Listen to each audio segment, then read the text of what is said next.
लेकिन वीडियो शुरू करने से पहले आप हमारे चैनल को सब्सक्राइब करके बेल आइकन को जरूर दबाएं। साथियों, किसानों की स्थिति को सुधारने की इसी महाअभियान में देश में 3 कृषि कानून लाए गए थे।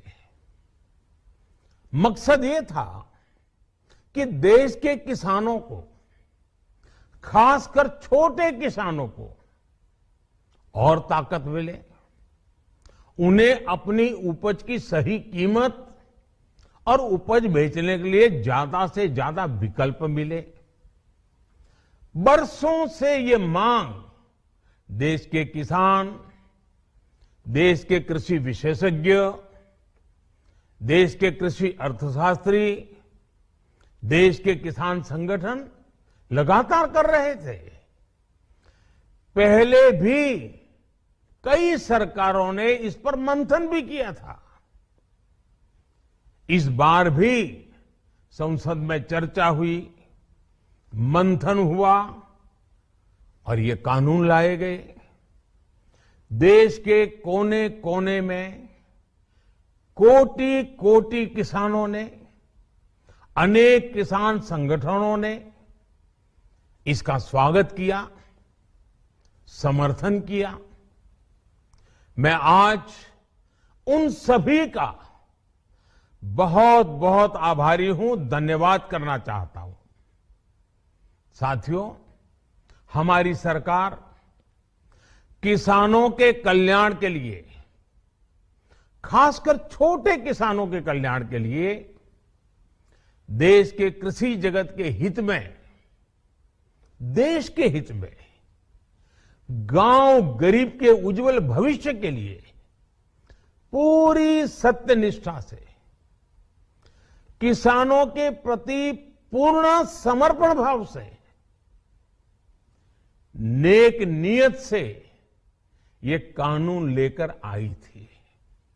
लेकिन इतनी पवित्र बात, पूर्ण रूप से शुद्ध किसानों के हित की बात, हम अपने प्रयासों के बावजूद कुछ किसानों को समझा नहीं पाए। भले ही किसानों का एक वर्ग ही विरोध कर रहा था, लेकिन फिर भी ये हमारे लिए महत्वपूर्ण था। कृषि अर्थशास्त्रियों ने, वैज्ञानिकों ने, प्रगतिशील किसानों ने भी उन्हें कृषि कानूनों के महत्व को समझाने का भरपूर प्रयास भी किया। हम पूरी विनम्रता से, खुले मन से उन्हें समझाते रहे। अनेक माध्यमों से व्यक्तिगत और सामूहिक बातचीत भी लगातार होती रही। हमने किसानों की बातों को, उनके तर्क को समझने में भी कोई कोर कसर बाकी नहीं छोड़ी। कानून के जिन प्रावधानों पर उन्हें ऐतराज था, सरकार उन्हें बदलने के लिए भी तैयार हो गई। 2 साल तक हमने इन कानूनों को सस्पेंड करने का भी प्रस्ताव दिया। इसी दौरान ये विषय माननीय सर्वोच्च न्यायालय के पास भी चला गया। ये सारी बातें देश के सामने है, इसलिए मैं इनके अधिक विस्तार में नहीं जाऊंगा। साथियों, मैं आज देशवासियों से क्षमा मांगते हुए सच्चे मन से और पवित्र हृदय से कहना चाहता हूं कि शायद हमारी तपस्या में ही कोई कमी रही होगी, जिसके कारण दिए के प्रकाश जैसा सत्य कुछ किसान भाइयों को हम समझा नहीं पाए। आज गुरु नानक देव जी का पवित्र प्रकाश पर्व है। ये समय किसी को भी दोष देने का नहीं है। आज मैं आपको, पूरे देश को ये बताने आया हूं कि हमने 3 कृषि कानूनों को वापस लेने का, रिपील करने का निर्णय लिया है। इस महीने के अंत में शुरू होने जा रहे संसद सत्र में, इसी महीने में, हम तीनों कृषि कानूनों को रिपील करने की संवैधानिक प्रक्रिया को पूरा कर देंगे। साथियों, मैं आज अपने सभी आंदोलनरत किसान साथियों से आग्रह कर रहा हूं, आज गुरु पर्व का पवित्र दिन है। अब आप अपने अपने घर लौटे, अपने खेत में लौटे, अपने परिवार के बीच लौटे।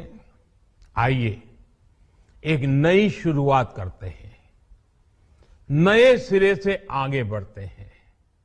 साथियों, आज ही सरकार ने कृषि क्षेत्र से जुड़ा एक और अहम फैसला लिया है। जीरो बजट खेती यानी प्राकृतिक खेती को बढ़ावा देने के लिए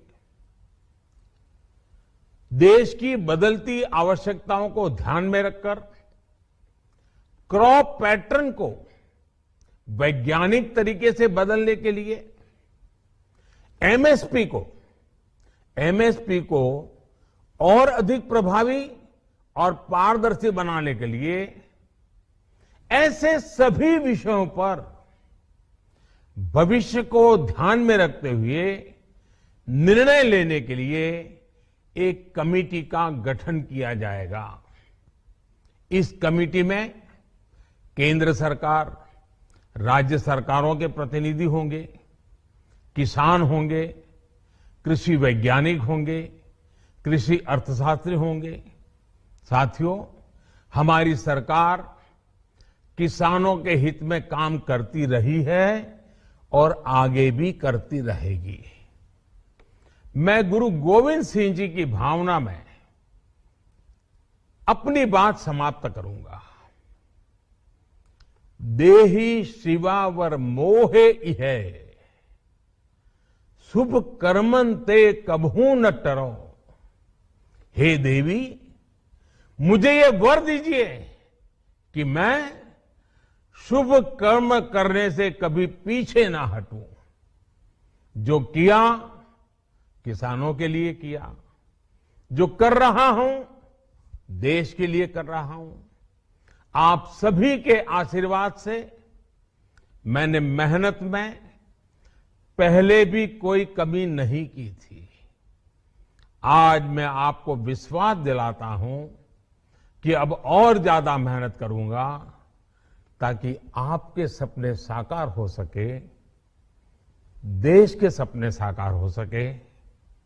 आपका बहुत बहुत धन्यवाद। नमस्कार।